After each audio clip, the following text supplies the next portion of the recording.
waiting for the clicker. I think Nuruddin took it downstairs with him. So just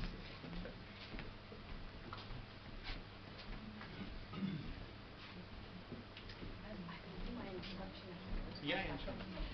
Okay, alhamdulillah. Assalamu alaikum wa rahmatullah.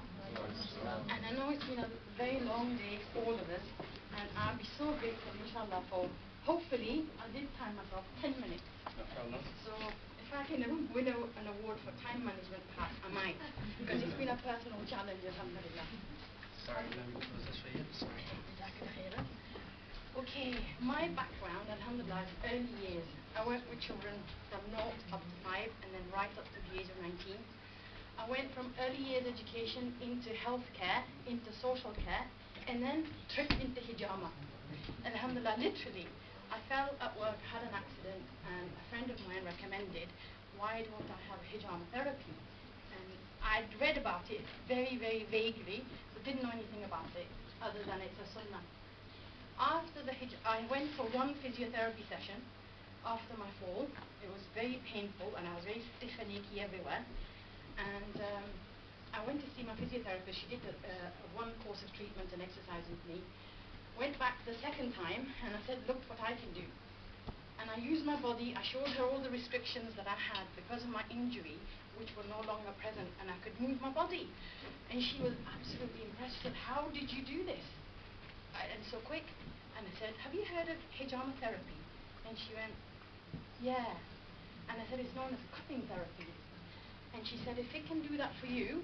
And I said, I'm so inspired, I want to learn more about it.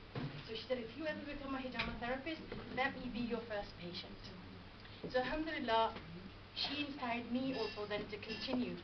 So alhamdulillah, I am a master of intrigue. I like to make people think, hence the blank slide. Alhamdulillah.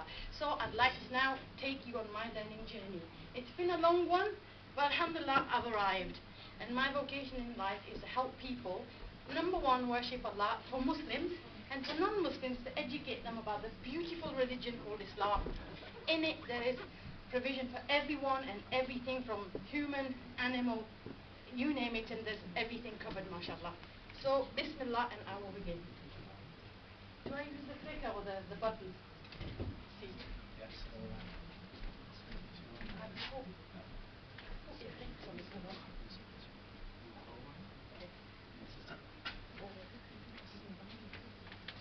Hijama, natural healer, natural painkiller. Alhamdulillah, my surname actually is Healy. So, hence the title, and mashallah, from my own experience, hijama helped me a lot. It took away my pain. And I meet so many people, from my own mother, who's a complex diabetic, to many people in this community that I've served who suffer from pain, and I don't like to see them in pain, and I don't like their suffering. So I want to always help them improve their lives. So Allah gave me a tool, and alhamdulillah, it's from the Prophet ﷺ, and it's hijama. And it has no negative side effects, alhamdulillah. Today I would like to introduce you to my 2 case studies. One is a gym injury, the other one is something that was a learning experience for me, and I chose it above all others because it was fascinating what I learned. Lichen planus, I couldn't even pronounce it at first, but alhamdulillah, and sciatic nerve pain, which is something that many women suffer from, and I wanted to get to the root of this and how to help people alleviate themselves from that problem. I learned, alhamdulillah, this is the most important aspect of my work, and I have a tendency to skip through my work, especially the written stuff. But when I treat people, first of all, I look at them, I assess them, I listen to them, I take a very stringent case history from them, I listen to what medications they take, and I do all of this because prior to going into early years education and social care and health, I was a lifestyle consultant with a company called Herbalife, and I used to sell their products to help ladies lose weight, alhamdulillah. So from that background, it helped me to now relate it to this. So when I speak to people, I make thorough checks about their suitability for hijama. How am I going to protect myself, and how am I going to protect them? I don't want to cause them any harm. I'm going to help them to get better. The most important aspect of hijama for me has been infection control. And alhamdulillah, infection control has been put into both sides. Infection control from the clinical aspect, as of how am I presenting myself, what impressions are people going to get, what level of care, what standards, and legislation applied to that. Infection control in empowering the patient in helping themselves to stay safe and not cause themselves any adverse effects by scratching or exposing themselves to any pathogens, inshallah. So to me, and getting to know the patient, although it says Socrates, but really helping a patient to get better and feel better, you have to get to know them. And as Dr. Karim drummed the very thing into my head from the first week that we were here, that get to know the person, listen carefully, listen to what they say, assess how they come across, look at the impressions, look at the body language, read everything, because you're not just a medical clinical practitioner, you're somebody that's going to form a long life relationship with that person, and they're going to trust you. So if you get that bit right, then you will have some credibility for what you advocate, alhamdulillah. So blood and needle phobia, very important. And alhamdulillah, one of the things that I forgot, because I don't know how I did it, but I did, time constraints, anemia. For me, anemia is a very important aspect of giving important care before and after. Same with diabetes. Anybody who's a diabetic has to be taken care of really well. Anybody who's suffering from seizures. Although I've got education and some healthcare place specialism background, they're the things that I've had to really take on board and get to know them well. And when I treated one of my patients for my case studies, I just said, how are you? How are you feeling? How do you feel? And suddenly she said, oh, what did she say? She said, I just feel a little bit. And I went, are you okay? And straight away I had to down everything, open the kitchen door, let some fresh air in, grabbed hold of her, walked her to the sofa, laid her down in a comfy position, and kept on talking to her. And I said, are you okay? Grabbed her a glass of water, handled the situation, and then collapsed myself afterwards with shock. but kept it together, alhamdulillah. Because that patient needed to see that if I'm working on my own with another person, how do I deal with people? Am I professional? Am I just the one-day practitioner who's done a one-day hijama-therapy training? She was very impressed. She's gone on to recommend me to other people, alhamdulillah. So they're the things that I've had to learn.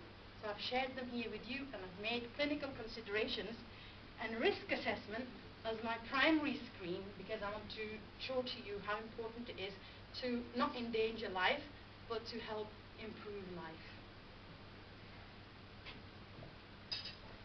First case study, alhamdulillah, Asian male, 47 years old, very active lifestyle, mashallah, very outdoor person, has had excellent good health, no problems. I think his medical profile is about this thin, there's nothing in it.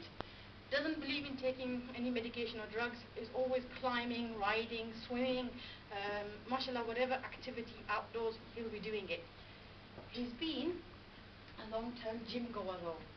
And studying anatomy has helped me to help him. And mashallah, tabarakallah, back. These are the sorts of exercises he does at the gym. So bench press and chest fly. And then he is very cynical, very critical, very argumentative, and will really challenge anybody. So when I asked him if he would like to be one of my case studies, he agreed, and to my surprise. And after treating him, he was speechless. Because the pain that he had in his shoulder, and had it since October 2013, and because of the exercises that he does, he hadn't really made the link between the two. And when I did the palpation on his shoulder, I discovered there was slight inflammation, and it was a little bit warm, raised temperature as well. And it was clicky, so when he rotated his shoulder, there was slight clickiness in the sounds I could hear.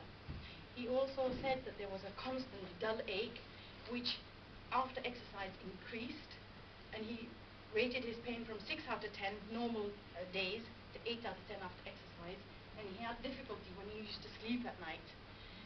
All of those little clues, alhamdulillah, led me to giving him treatment. Now, for what was wrong with him, and he never thought about going to his GP, is, alhamdulillah, what my learning journey was about also.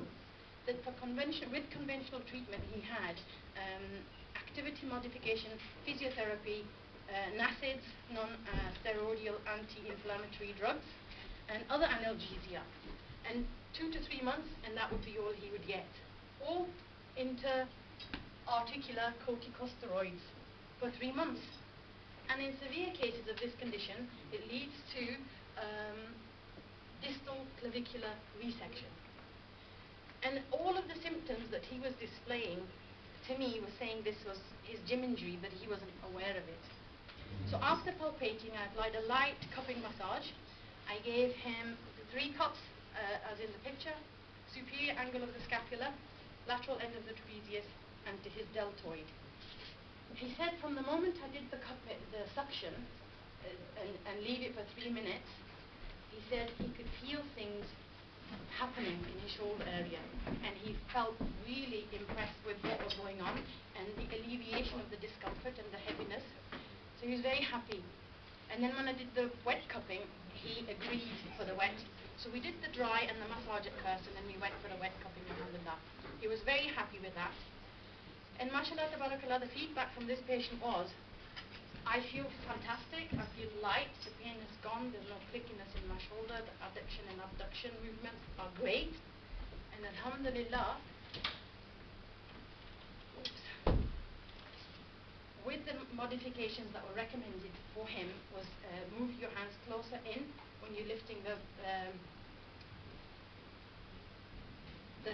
barbells, dumbbells, whatever they call. Astaghfirullah, my mind's going blank. And alhamdulillah, just to make little modifications and reduce the exercise for the time being and allow some healing to take place. And alhamdulillah, the massage helped him because it reduced the inflammation and improved his lymphatic drainage. And mashallah, tabarakallah, he's noticed a significant difference in his shoulder muscles.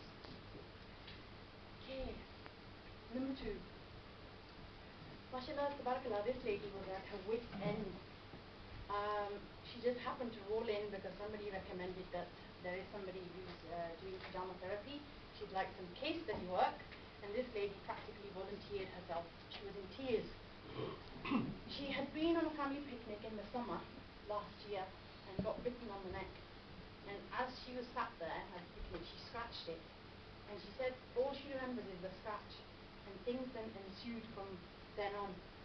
And that little scratch turned to the development of dark patches on her neck, and then the dark patches led to itching and more itching, and it just seemed to spread all over her body.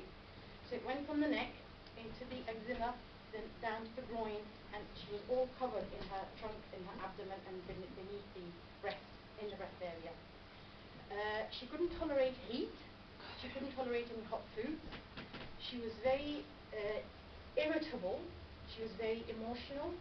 She was very hot at night. She couldn't tolerate her bedding or anything touching her. And alhamdulillah, I did my assessment of her, full screening of her. Once I was happy that this is the patient I can treat, I said to her, I would offer you sunnah cupping. If you've never had it before, would you like to commence with sunnah cupping? And I offered her 5 cups systemically. So to cover the 5 systems. And I treated this patient. The first patient only had 1 treatment and reported great results. The second patient, after second treatment, reported great results. Alhamdulillah. And I treated her twice. And mashallah, tabarakallah, the patient was amazing. She could eat hot foods. And mashallah, tabarakallah, Dr. Khalid taught us an excellent lesson. Person physically, you're looking at them also, in their other areas of their life. So you're looking at them as a whole. So I look at it exacerbating your current condition and adding to it. And mashallah, tabarakallah, I did recommend her to have methi tea as a cleanser.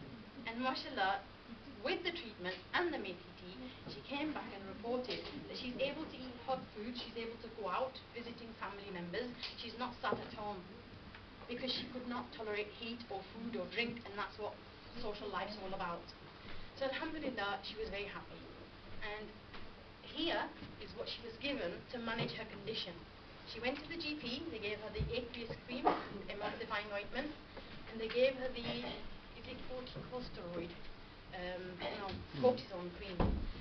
And it's although it's 30 grams in strength, or is it 30 Gs, it's not, it can cause skin atrophy, and although she's very itchy and irritable at the moment, she was given that to use. And sometimes people don't really understand how to put this cream on, and they may use it too much because they're already stressed, they want it to end, and it can cause the skin to become thinner and it crack. And alhamdulillah, they were the points that I treated. So C7, 1 cup, and then at T2, because at T2 you can stimulate the thymus, which helps to improve the immune system. And alhamdulillah, what I learned was with this case study is that when there's a weakened or compromised immune system, things like this, as they occur, the body has a very difficult task of fighting it. And it's not able to deal with it, so it can show itself and manifest itself in these conditions, which can become chronic. And alhamdulillah, by stimulating, and after listening to her, and looking into lichen planus, and looking at her GP report that she was given, I was able to give her these cupping points, because they're the systems that need to work optimally in order for her to heal from this condition. And it's already started to fade, mashallah. And she lives, I shouldn't give away localities, but where she lives, she can't wait for me to come back and treat her some more, alhamdulillah. Third case study, sciatica. Mashallah, 48-year-old, Asian female, 3 children, mashallah, non-smoker, and she's a full-time domestic engineer. Alhamdulillah, takes a lot to make a family work and tick over nicely. She has an active lifestyle. She's changing beds, cleaning, hoovering, moving up and down. That's her daily routine. And she goes for walks outdoors regularly for good health and to keep the weight down. She has a varied diet, and it's high fiber, low carbs, and she does take vitamin D supplements and iron supplements. She described her pain emanating from L1 to N5, radiating to the glutes, ischium, hamstring, calf, and lateral side of her foot. That's where it ended. This started in March 2009 after the birth of her 3rd child. And the exacerbation after walking, standing, sitting, stretching her leg, and at night when she was sleeping. It really did hurt as well. And she described her pain as a dull ache and a sharp pain, and the sharpness was right in the middle of her, sorry for the graphicness of my terminology, the butt cheek, which is right in the glutes, which is deep in the piriformis. So it often made her scream. And her pain was 8 out of 10 on good days, and 10 out of 10 after exercise or walking. Can I just ask a question? What's the kind of medical terminology for that location?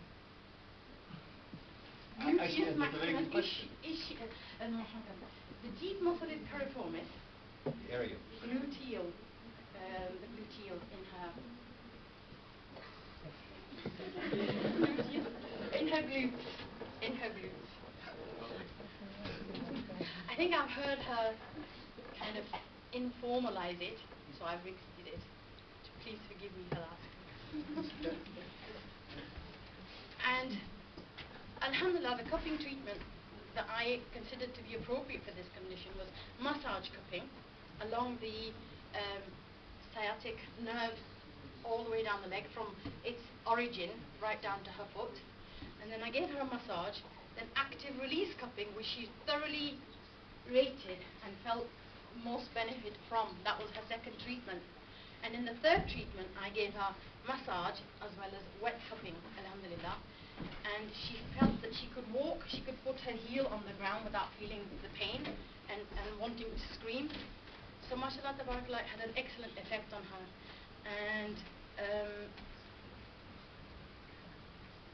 And these were the areas that I put the cups on, and mashallah, she has constantly given me good feedback. L5, greater trochanter, upper shaft of the femur is how I followed the track of the sciatic nerve, basically, avoiding the major arteries.